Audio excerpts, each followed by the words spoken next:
everyone, this is Professor Marcel Rominger here. We are in Module 9, and in this video we are talking about functional harmony. Okay, now up until this point we've been talking about triads and seventh chords, and whenever we play triads or seventh chords, we create something known as harmony. Okay? Now you'll also notice that when we talk about triads or seventh chords, we've been assigning these chords Roman numerals. So what does that mean? Well, the Roman numeral tells us that a triad or a chord can mean something different depending on what key that you're in. So for instance, if I were to play a G major triad, we know that this triad or this chord means something different if I'm in the key of C or if I'm in the key of B minor. Okay? It can exist in both of those keys, but they both have a different function, the same chord that is. So, now let's talk a little bit about harmony. Okay, now harmony is created when I take these chords and I realize that some chords want to lead to other chords. This creates a hierarchy of these chords or of these harmonies. Some harmonies or chords are more significant than other ones. So let's take a look at a chord progression. Now a chord progression, like the one that you see at the bottom of your screen, this is created by putting some chords in a certain order. So let's listen to the chord progression that I have right here.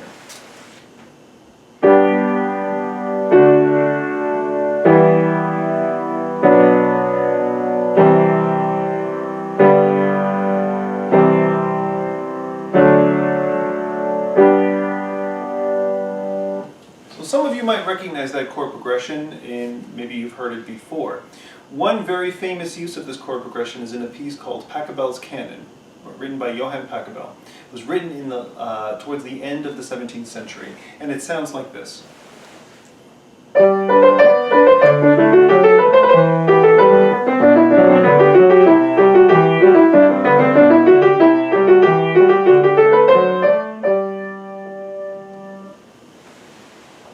In 2019, songwriters Maroon 5 wrote a song called Memories, and that sounds like this.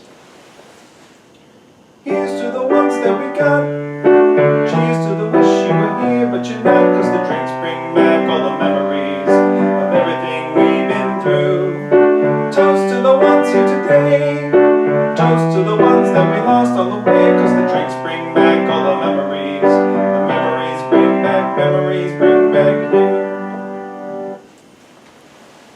So maybe those two songs could have been in two different keys, but as you can see, they follow the same chord progression. So in order to find out how this works or why this chord progression is so widely used, we're going to have to explore and dive in a little bit more into how harmony works. So let's take a look.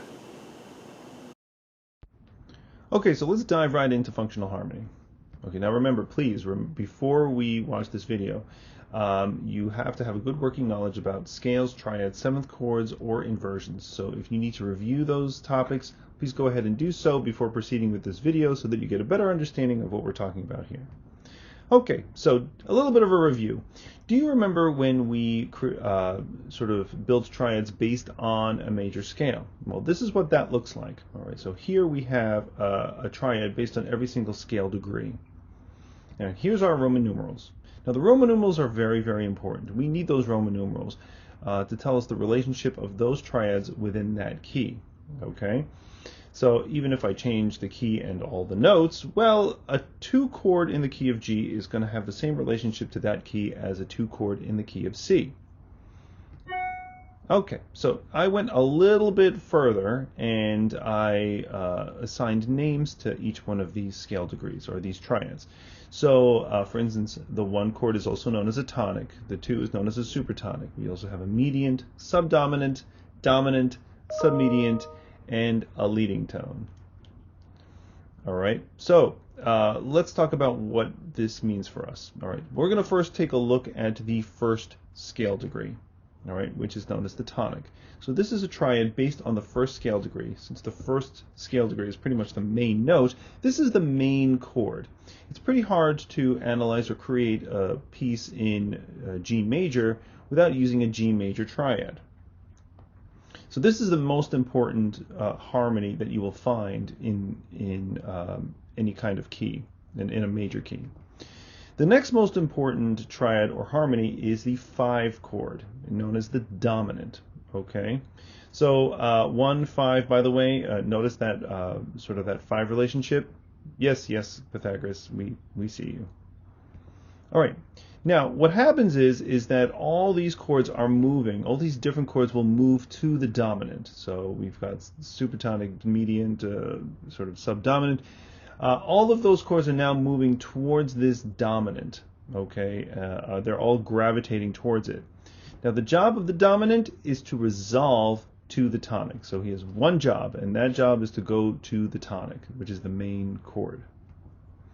Now, here is a chord progression that kind of outlines what we will usually see in Western harmony. So we start with the tonic chord, the main chord.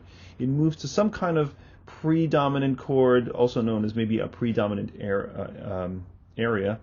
Then that chord, of course, or whatever's here, moves towards the dominant, and then, of course, the dominant resolves back to the tonic.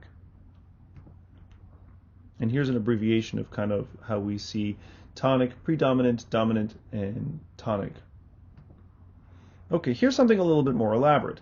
In this chord progression, we've sort of included the 3 chord and the 6 chord. So in some places it is included as part of the predominant area. In some places it's sort of seen as coming before the predominant. Another thing to note is I've circled the 7 chord. All right, we've included the 7 chord, and that can sometimes substitute the chord, the dominant chord. But it has the same kind of function. The chords move to the 7th chord, and then the 7th chord resolves to the tonic chord. Of course, it's not as strong as the 5 chord.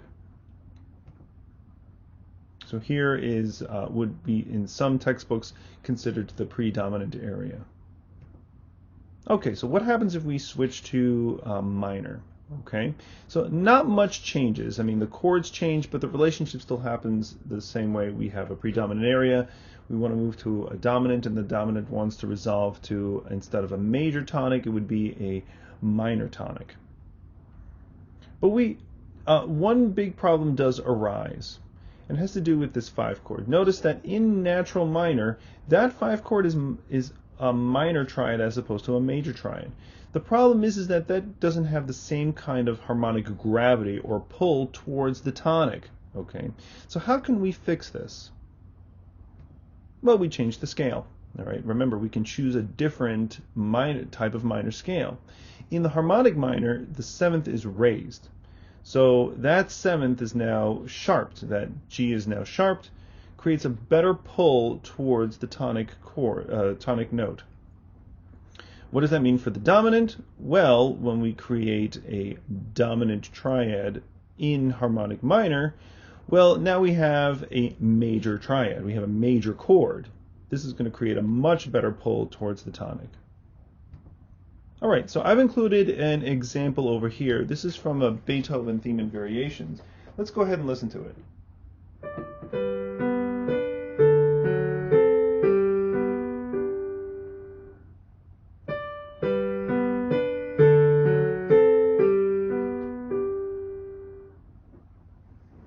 All right, so here are the Roman numerals. We start with the tonic harmony. The tonic harmony then moves to the dominant harmony. Notice that I've included 5, 7, and then of course this resolves back to the tonic. Okay, so we don't really have a predominant area. He just kind of jumps right to the dominant, which then resolves back to the tonic. Now you might be asking, well, how am I getting these harmonies? I don't see any chords. I don't see any triads. Well, what I've done is I've taken these notes that are in the left hand or just in the measure within that beat, and you can stack them into thirds. So here is the 1 harmony, or the 1 chord. Here is the 5, 7. So here we have the 7th chord, which creates a better pull to the tonic.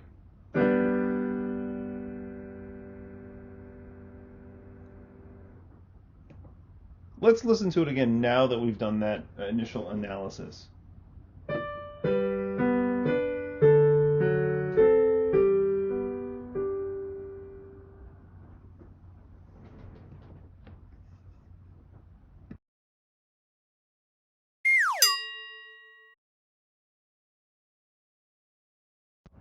So when we're analyzing a piece of music, we want to take a look at the big picture. And because of our study of functional harmony, we already know some of the important chords or some of the tendencies that are going to happen between some of these chords. So that's going to help us determine what's happening in this piece of music. Of course, first things first, we need to figure out the key signature, or what key are we in. So we take a look at the key signature. We see there's no sharps or flats. So this is either in C major or A minor. But I can definitely tell you that this is definitely C major. Okay, and because we now know that it's C major, we already know which chords or which harmonies we're going to be on the lookout for. So here's a 5/7 chord, and here's a 1 chord in the key of C. So already you might be able to find some of these chords or some of these harmonies, even if they're inverted, even if they're using an inversion. Also, in addition, we also know that the tendency for 5/7 is going to want to lead towards the 1 chord. So that's also something that we can be on the lookout for. So take a look at the passage and see if you can find that.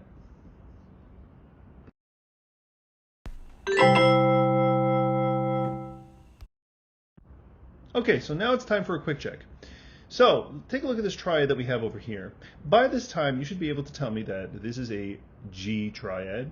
You should definitely be able to tell me also that it's a G minor triad, because we see that there's a flat there. So if you have struggled with that, or you're still not sure about how to come up with that, so make sure that you go back and watch some earlier videos so that you can get a little bit more practice and identify these triads a little bit better. Okay, so once you've figured out that this is a G minor triad, well, this G minor triad is just sitting there in the middle of the page. It's not really doing anything. It's just a G minor triad.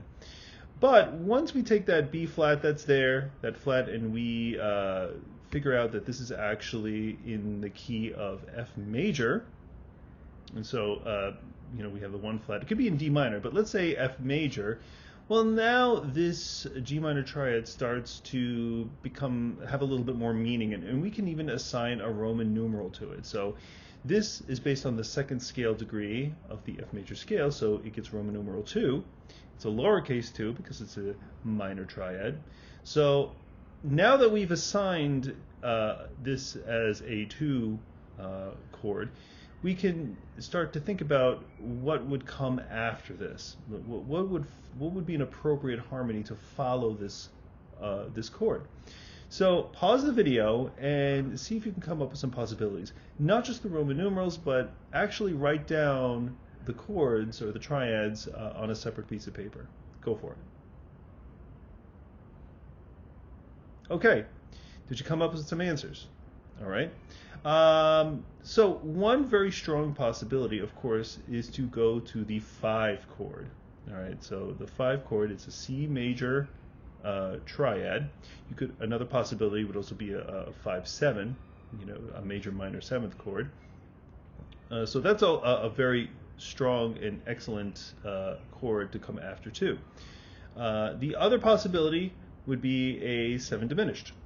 So you could write a 7 diminished chord, which would be E, G, B flat.